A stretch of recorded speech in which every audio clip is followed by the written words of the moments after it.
마인드맵으로 정리하는 한국사 시작하도록 하겠습니다. 자, 오늘은 조선의 건국과 통치체제의 정비입니다. 대단원 5단원, 조선의 성립과 발전. 자, 지난 시간 여러분들은 고려시대를 다 배웠고요.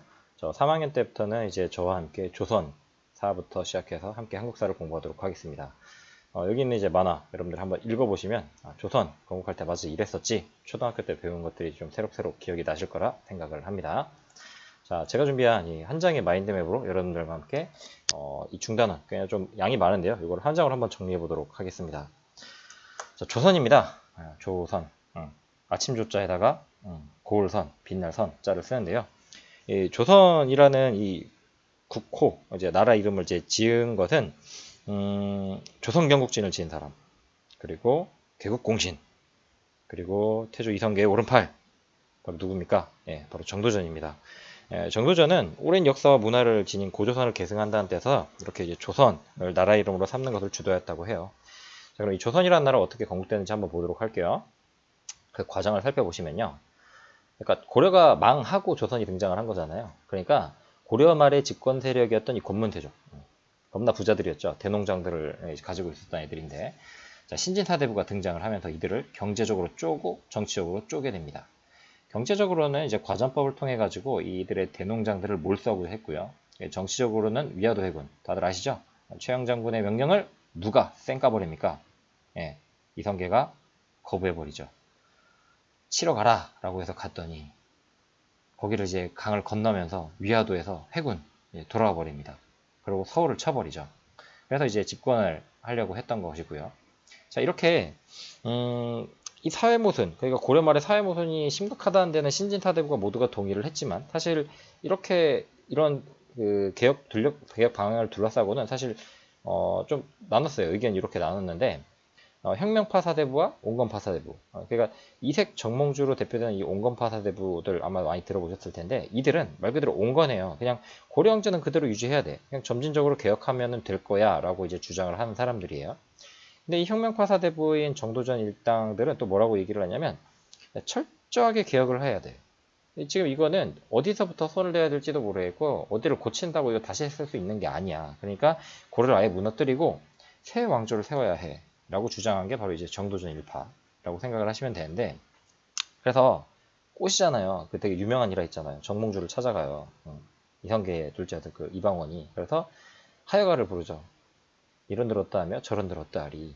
그러니까 고려면 어떻고 조선이면 어떠냐. 그러니까 따라 잘 살게 하는 게 장땡 아니냐 라고 얘기를 하지만, 근데 정몽주가 또 답가를 또 단신가를 불러버리죠. 그러니까 뭐 이 몸이 죽고 죽어 100번 고쳐주고, 난 그래도 그냥 고려에다 신하할 거야. 그러니까 나 어떻게 왕을 이제 두 명을 섬기냐 라고 하면서 이제 답가를 그렇게 해버리니까 죽이죠.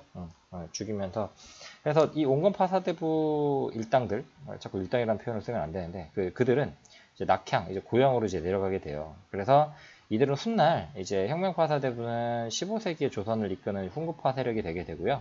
그리고 이 온건파사대부는 가서 숨어 살아요. 그래서 이제 스풀림자에 이제 선비사자 쓰는 거거든요. 그러니까 숲속에 이제 숨어 살다가 나중에 스멀스멀 이제 약간 좀 좀비 같은 느낌 들거든요. 죽여도 결국에는 다시 이제 깨어 나와가지고 결국에는 집권을 하게 되거든요. 그들은 이제 16세기에 또 이제 집권을 하게 돼요. 그래서 이 둘은 성격 자체가 굉장히 좀 달라요. 그러니까 아까 하여가를 부른 게 이쪽이잖아요. 그러니까 얘네는 야, 뭐 이런 데를 어떠하고 저런 데를 어떠하냐. 그러니까 나라 잘 살면 되는 거 아니야? 이것도 좋고 저것도 좋아. 굉장히 좀 관대적하고 좀 포용적인 느낌이에요. 그래서 굉장히 부국강병과 과학기술이 발달한 게 바로 유식이에요. 그러니까 좋은 건 다 받아들이니까. 반면 살인파는 굉장히 좀 고지식하잖아요. 이거 아니면 안 돼. 그러니까 성리학 아니면 안 돼. 라고 하는 게 이들의 입장이에요. 그래서 당시에 유교기술이란다. 유교학은 굉장히 발달했을지 모르지만 기술적으로는 굉장히 좀 낙후가 되게요. 그래서 이들은 나중에 3사 나중에 이제 배우게 될 텐데, 일종의 언론기관이라고 생각하시면 되거든요. 언론의 이제 본연의 목적은 사실 비판이잖아요. 비판인데, 그러니까 목숨 걸고 막 비판을 하는 거예요. 그러면서 이제 집권 세력들을 막 이제 까요. 한국 세력을 막 이제 까면서 이들이 막 티격태격 싸워요. 싸우는데 누가 계속 깨지냐면 처음에 이제 살인파들이 계속 깨져요. 그래서 살인이 화를 입는다. 이제 사화. 이 둘의 이제 대립을 사화라고 하는데, 뒤쪽에 나오니까 그때 가서 좀 자세히 설명하도록 하겠습니다. 자, 이렇게 해서 이제 건국이 됩니다. 그래서 이성계와 이제 신진사대부들이 이제 나라를 뒤엎게 되고, 그래서 도평의사사에서 이제 추대를 받은 이성계가 왕으로 즉위하면서 세왕조가 이제 건립이 돼요. 그러면 보통 건국을 할 때는요, 어떤 통치 이념이 있어야 되거든요. 통치 이념은 바로 성리학입니다. 그러니까 유교적 이상사회, 그러니까 유교적 이상사회는 뭐냐? 바로 민본정치, 백성민. 이 백성이 근본이 되는, 나라의 근본이 되는 정치. 이게 이제 민본정치고요. 자, 이 민본정치와 더불어 가지고 함께 했던 게 바로 이제 왕도 정치. 그러면 이제 왕도 정치라고 하는 건 뭐냐면, 왕도 결국에는 이제 국민을 위한 정치를 해야 된다. 국민이라는 표현을 그때는 안 하죠. 백성들을 위한 이제 정치를 해야 된다라고 하는 게 이제 왕도 정치입니다. 그래서 이제 민본 정치와 왕도 정치를 이제 통치 이념으로 해가지고 이제 등장을 했고, 그리고 재상 중심의 정치. 재상을 쉽게 얘기하면 신하들이에요. 그래서 이걸 제일 강력하게 주장했던 사람이 정도전이에요. 그러니까 정도전 주장을 쉽게 얘기하면 그거예요. 왕의 아들은 또 왕이 되는 거잖아. 그 아들이 또 왕이 되고 당이 되고 했는데, 근데 어떤 애가 나올지 몰라. 그러니까 성군이 나오면 나라가 굉장히 잘 될지 모르지만, 아니면은 나라가 망할 수도 있거든요. 그러면은 왕이 개판을 치더라도 재상들이 똑바로 정신 차리면 돼 라고 했던 게 이게 재상 중심의 정치 이념이거든요. 근데 나중에 이 주장을 하다 보니, 뭐 이쪽에서 이제 또 얘기하시겠지만, 맞아 죽죠. 그래서 이제 태종 이방원한테 결국에는 이제 맞아 죽게 되고, 자, 그 다음에 수도를 또 옮겨야 되죠. 서울이 있어야죠. 서울인데, 그러니까 나라 이름을 조선으로 바꾼 건 물론이고, 고려의 수도였던 개성에서 한양으로 수도를 옮겨버립니다. 근거는 바로 풍수지리설입니다. 풍수지리설인데, 풍수지리설 근거를 하니 개성의 땅의 기운이 이미 다 쇠했어. 그러니 명당인 한양으로 옮겨야 해. 그래야 나라가 잘 될 거야 라는 그 명분을 내세웠지만, 실제로는 이 개성에 남아있었던 고려의 옛 흔적들, 옛 집권 세력들을 좀 누르려는 이유가 있었어요. 그래서 새로운 정치적 기반을 여기 한양에서 구축하려는 게 실제 목적이었다고 보시면 됩니다. 그 다음에 이제 통치체제입니다. 그러니까 나라를 통치하기 위해서는 유교 정치 운영의 기반을 제대로 이제 시스템적으로 만들어내는 그게 바로 체제거든요. 중앙과 지방으로 나눠가지고 보시면 돼요. 여기 별표인데 이거는 교과서에서 좀 더 자세히 설명을 할 거거든요. 그러니까 쉽게 얘기하면 중앙은 의정부와 육조로 구성이 되어 있고, 지방은 팔도와 부목 군현으로 구성이 되어 있다고 보시면 돼요. 교과서 몇 페이지를 보시냐? 155페이지입니다. 155페이지가 그 다음 페이지 요거 여기입니다. 그 다음 페이지 155페이지인데, 자, 중앙정치기구의 정비라고 이렇게 나와 있을 거예요. 그래서 여기 표에다가 별표를 쳐도 돼요. 여기 조선의 중앙정치기구와 그 밑에 있는 조선의 팔도를 이제 별표를 쳐두시고, 자, 먼저 자, 조선의 중앙정치기구 가운데 최고 통치기구는 바로 왕 바로 밑에 있는 거, 요거 의정부입니다. 여러분들 의정부 들어보셨을 겁니다. 뭐 좌의정, 우의정, 영의정 뭐 이렇게 해서 왕을 보좌하는 사람들이고요. 이 밑에 있는 이 여러 관청들을 다 통솔하고, 그리고 국가의 운영 방안을 왕과 함께 논의하는 최고의 통치기관이에요, 여기가. 그 다음에 그 밑에 이제 6조는 뭐냐면 일종의 국가의 행정을 나눠서 맡아서 집행하는 곳입니다. 일종의 이제 오늘날로 하면 행정부서, 행정부라고 얘기를 하면 돼요. 지금도 행정부의 짱은 대통령이잖아요. 그 행정부 밑에 무슨 이제 그 행정안전부도 있고, 그리고 이제 법무부도 있고, 그다음에 법무부 국방부도 있고 등등등 하는 것처럼 6조는 그런 역할을 하는 곳이에요. 그 다음에 그 밑에 이제 이거 간단히만 얘기할게요. 이제 승정원은 쉽게 얘기하면 왕명을 전달하는 일종의 오늘날의 비서실 같은 느낌이에요. 대통령 비서실 같은 느낌이고. 그 다음에 의금부는 이것도 왕이 직접 이제 중죄인을 다스리는 곳인데, 좀 오늘날의 사법기구 같은 느낌이에요. 그러니까 좀 중죄인이라면 막 반역 같은 거 있잖아요. 막 역모를 꾀한다든가 하는 거. 그 다음에 사원부, 사관원, 홍문관 이렇게 세 개는 묶어서 이걸 3사라고 하는데요. 일종의 언론의 역할입니다. 오늘 뭐 저널리즘의 역할을 하는 곳인데, 언론의 역할은 권력 비판이잖아요. 그래서 사헌부를 보면 이제 헌자 이제 법헌자라고 생각을 하시면 되는데, 관리를 감찰하고 풍속을 교정하는 일종의 오늘날로 치면 좀 검찰 같은 기구라고 보시면 되고요. 사간언은 가나다 할 때 그 간자거든요. 그러니까 이제 간언하다라고 해서 이제 목숨 걸고 왕한테 옳은 말하는 사람들 있잖아요. 이게 사간언이고. 그 다음에 홍문관은 국왕을 자문해주고 각종 이제 문서들을 이제 관리하고 이제 경연을 하는 곳입니다. 이걸 이제 3사라고 하는데, 이게 훗날 누가 살인파가 여기를 이제 장악을 하면서 중앙 집권 세력이었던 훈구파와 시시콜콜 이제 대립을 하게 되는 것 되었습니다. 그다음에 자, 이제 한성이라고 하는 건 서울이잖아요. 쉽게 얘기하면 서울시청이에요. 한성의 행정과 치안을 담당하는 곳이고, 춘추관은 역사서를 이제 편찬하고 보관하는 곳인데 일종의 실록을 담당하는 곳이라고 생각하시면 돼요.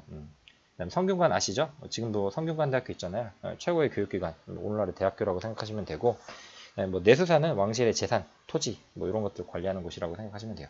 다 외울 필요 없고요. 의정부 6조 정도는 반드시 좀 기억을 해두시기 바랍니다. 그리고 이제 교과서에는 나오진 않은데 여기 이렇게 한번 메모해 보세요. 자, 여기 파란색으로 왕에서 의정부를 건너서 화살표, 여기서 다시 또 화살표가 시작을 해서 6조까지 이렇게 표시를 한번 해보세요. 그리고 6조에서 다시 이렇게 화살표, 또 여기서 이렇게 화살표. 이게 뭐냐면 의정부 서사제예요. 그 위에다가 써두시면. 이게 쉽게 얘기하면 의정부 서사제는 뭐냐면은 왕권이 좀 약한 걸 의미하거든요. 뭔 얘기냐면 왕이 의정부 신하들과 함께 이제 의논을 한 거를 의정부에서 육조한테 명령을 내려가지고 야 이거 해 라고 해서 얘네가 집행을 하는 거거든요. 그럼 얘가 집행을 하면 의정부를 통해 가지고 의정부가 또 왕한테 보고를 하는 거예요. 그러면 왕은 직방으로 하는 게 아니라 이 의정부를 통해야 되거든요. 그러면은 얘네의 권한이 상대적으로 좀 강한 거예요.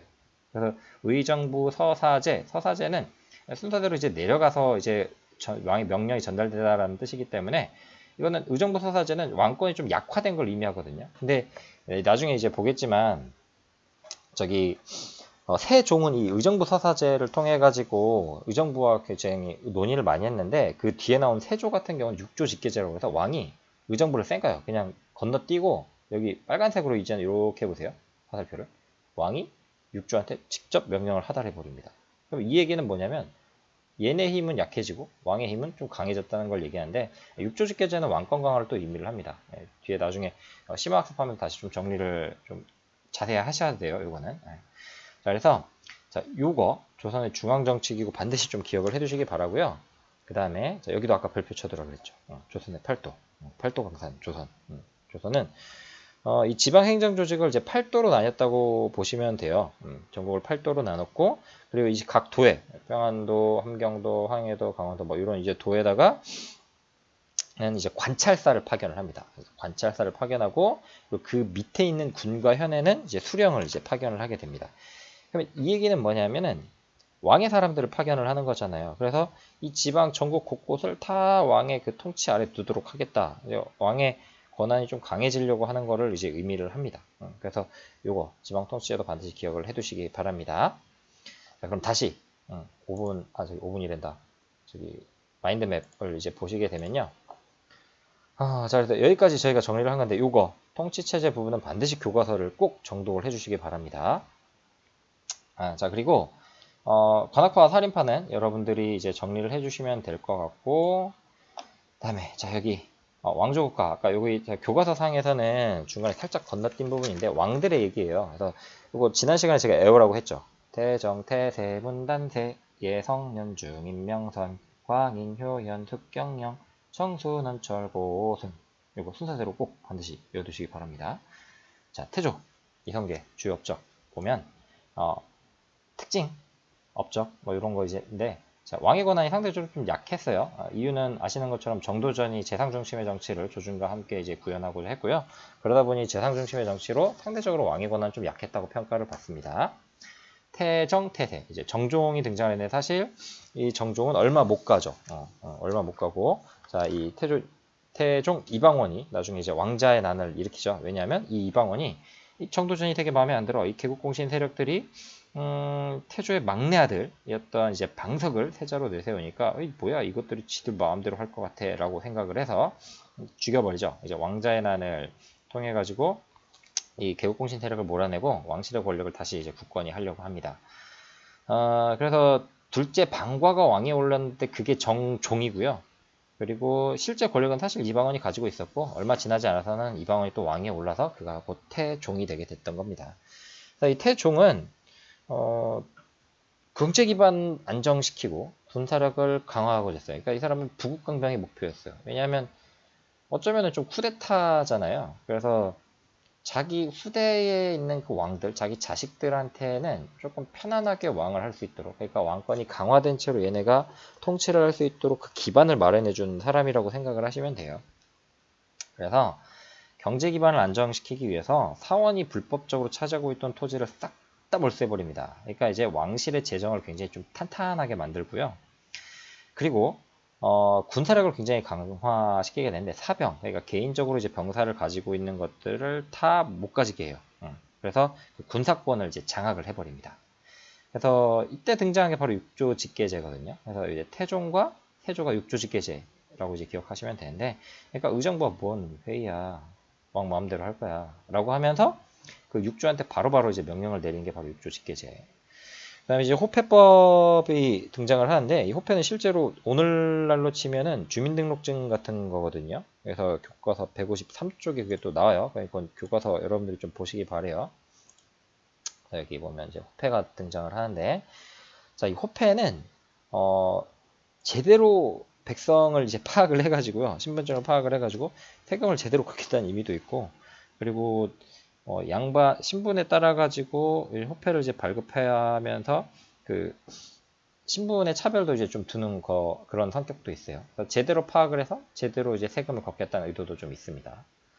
그다음에 여러분들 다 알고 있는 세종, 진짜 위대한 왕, 가장 위대한 왕.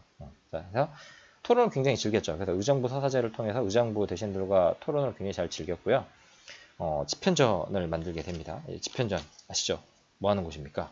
집현전 바로 연구하는 곳이죠. 연구하는 곳입니다. 그래서 경연, 서연, 서적 편찬 등 뭐 이런 것들을 했는데 굉장히 다양한, 그러니까 뭐 오늘날 우리가 추앙하고 있는 뭐 역사, 지리, 의학, 정치, 법률 등 굉장히 다양한 분야의 책들을 이제 편찬을 하게 돼요. 이때. 그다음에 이제 사군육진을 개척을 합니다. 사군육진. 이거 오늘날의 이제 한반도 지형과 굉장히 유사하게 이제 북쪽 그 땅을 이제 개척을 하게 되고요. 일본의 스시마를 이제 혼내주게 됩니다. 스시마를 이제 정벌을 하게 되는 게 이게 세종의 역할이었고요. 세종의 이제 업적이었고요. 그 다음에 이제 세조, 조영 중에 세조. 세조 하면은 뭐 개우정란이라고 들어보셨죠? 조카를 폐위시키고 이제 왕이 된 자. 그래서 마찬가지예요. 그래서 이제 또 어떻게 좀 왕이 좀 이상하게 된 사람들 있잖아요. 이상하다는 표현이 좀 이상한데, 자, 세조 같은 경우에는 그래서 육조직계제, 어쨌든 왕권 강하거든요. 그리고 집현전, 뭔 연구냐, 없애버려요. 그리고 이때 바로 이제 훈구 세력이 이제 등장을 하게 돼요. 이때가 등장을 하게 되는 거고, 그 다음에 이제 성종 같은 경우는 보통 그 왕 이름 중에 성종 하면은요, 성자가 이제 이룰 성자거든요. 그러니까 그 성종대에 이르러서는 다시 뭔가 좀 완성이 돼요. 뭐 체계 같은 게 굉장히 좀 완성됐다 보시면 되는데, 가장 큰 게 경국대전. 세조의 명령으로 사실 처음에 경국대전이 시작되기 했는데, 편찬되기 시작했는데, 그게 요때 성종 때 와서 이제 완성하게 돼요. 그래서 완성의 성자인가? 이룰 성자. 그래서 경국대전이 완성하게 되고요. 그래서 이 조선 왕조의 통치 방향, 정치 이념을 담은 이 경국대전이 완성됐다는 게 가장 큰 업적이라고 생각하시면 돼요. 좀 법전이니까. 그래서 유교이념 바탕으로 해서 성종은 다시 이제 국가를 운영하기 위해서 의례도 정비를 했고요. 그래서 의정부 서사제는 물론이고 홍문관을 두어가지고 경연을 이제 즐기기도 했다고 합니다. 자, 여기까지입니다. 그래서 아까 이제 관악파와 살인파의 이제 대결을 이제 나중에 다시 보시게 될 텐데, 이 특징들 나중에 다시 설명을 해드리도록 하겠습니다. 자, 여기까지입니다. 수고하셨습니다.